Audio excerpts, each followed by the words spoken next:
So, what would you say to someone that's never had their tarot cards read before? So typically, I have the same spiel every time someone sits down.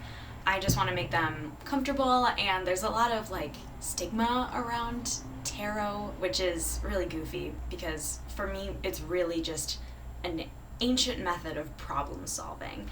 And when I'm talking to people about tarot, I make sure that they're comfortable in that space to use those tools. So I really use tarot as the symbolism, the universal truths in the cards, the art, to look at it and be able to reflect our lives onto the cards, So you essentially use these pieces of art to solve conflicts, unresolved issues in your life, and look to the future and make goals to see what can I change. So it is a fun party game, but it's also a really good way to just kind of reflect on your life. Can you kind of speak towards universal truths and their relation to the art? So this is a major arcana card, so those cards mean big change. And those cards typically are universal truths. Everything in the tarot, there are different emotions, different experiences that people really share.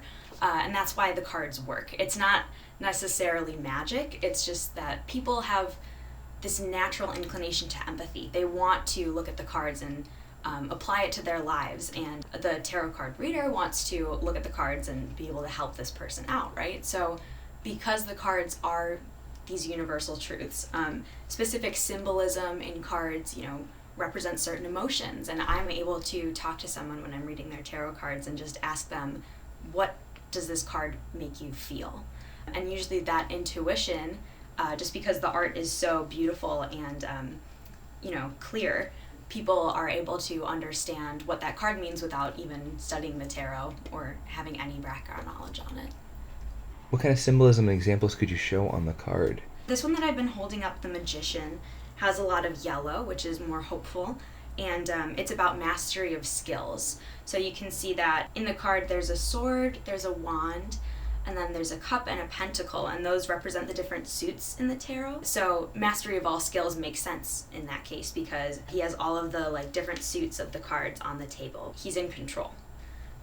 This cool one, the Queen of Swords, there's this woman, she's sitting in a chair on a throne, and she's beckoning the enemy to come forward. You can see her hand is asking them to come for her basically, and you can see clouds in the background. They definitely are concerning gray clouds. They look tumultuous, but they're underneath her head, right? So it's you may have struggles. If I pull the Queen of Swords and I relate it to you, then it's you have internal conflict. You have insecurities, difficulties, but you don't let it get to you. You keep it under your head. And especially with the Queen of Swords, she's wearing this little cape, and you can see that there are clouds on her cape. So not only does she, keep her struggles at bay and, she's able to cope with it, but she also owns those insecurities, those parts of her personality that maybe aren't things that you would always want to celebrate, but she's embroidered her cloak with them, so she obviously wants to celebrate those negative aspects of herself, those insecurities, and own them and work on them. So that's something really cool and kind of badass about this card. And then this card definitely represents tension. There's this samurai figure, and they have two swords, two very heavy swords, and they're holding it like this. Swords in the tarot represent struggles of the mind, and you can see that she's so tense and holding these two very heavy objects. This card is just a very intense decision needs to be made in your life.